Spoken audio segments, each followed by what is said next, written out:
दुष्काळाने त्रस्त झालेल्या महाराष्ट्राला अशुद्ध पाणी पुरवठ्याने बेजार झालेल्या ग्रामीण भागातील जनतेला एक दिलासा देणारी गोष्ट समोर आली आहे। IIT मध्ये PhD करणाऱ्या आणि कानपूर शहरामध्ये टेक्नॉर्बिटल नावाची कंपनी सुरू करणाऱ्या मराठमोळ्या सुनील ढोले यांनी जलशुद्धीकरण क्षेत्रामध्ये एक क्रांतिकारी पाऊल टाकलं आहे। रात्रंदिवस प्रयोगशाळेमध्ये संशोधन करून त्यांनी निर्मिती केली टेकजल या वॉटर प्युरिफायरची। पाण्याचा प्रत्येक थेंब शुद्ध आहे असं ब्रीदवाक्य घेऊन या कंपनीनं कार्याला सुरुवात केली। या टेकजलच्या साहाय्यानं 1 लिटर अतिशय शुद्ध पाणी अगदी 3 ते 4 पैशामध्ये तयार होतं। त्याचं प्रात्यक्षिक देखील ते लोकांना करून दाखवतात। विदर्भातल्या तेलारा तालुक्यातील वडगाव रोठे या गावाचा हा सुपुत्र वाया कानपूर आपलं काम पूर्ण देशभर पोहोचवत आहे।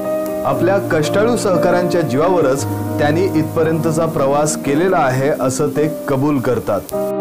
आतापर्यंत देशभरात 100 पेक्षा जास्त गावांमध्ये या टेकजलची यंत्रणा कार्यान्वित झाली आहे। टेकजलच्या साहाय्यानं पाणी शुद्धीकरण करताना विजेची गरज भासत नाही, त्यामुळे ग्रामीण भागामध्ये याचा जास्तीत जास्त उपयोग होऊ शकेल असं सुनील ढोले सांगतात। या तंत्रज्ञानाच्या साहाय्यानं सांडपाण्याचं देखील शुद्धीकरण होऊ शकतं हे देखील त्यांनी सांगितलं।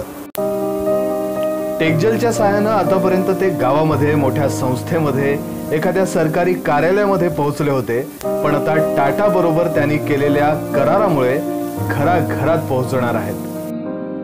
देशातील नामांकित कंपनी टाटानं टाटा स्वच्छ या नावाने वॉटर प्युरिफायर बाजारात आणलंय आणि यासाठी लागणारं तंत्रज्ञान सुनील ढोले आणि त्यांच्या कंपनीनं विकसित करून दिलं आहे। सुनील ढोले यांनी आपले सहकारी आणि कर्मचारी यांच्या जोरावर संपूर्ण भारताने दखल घेईल असं काम करून दाखवलंय।